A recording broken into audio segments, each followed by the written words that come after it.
கடவுள் ஏன் கல்லானான் மனம் கல்லாய் போன மனிதர்களாலே.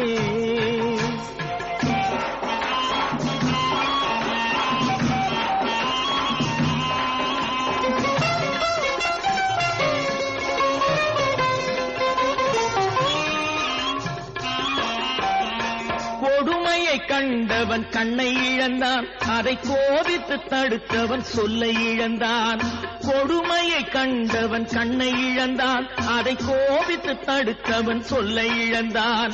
இரக்கத்தை நினைத்தவன் பொன்னை இழந்தான். இரக்கத்தை நினைத்தவன் பொன்னை இழந்தான். இங்கு எல்லோர்க்கும் நல்லவன் தன்னை இழந்தான். எல்லோர்க்கும் நல்லவன் தன்னை இழந்தான். கடவுள் ஏன் கல்லானா மனம் கல்லாய் போன மனிதர்களாலே.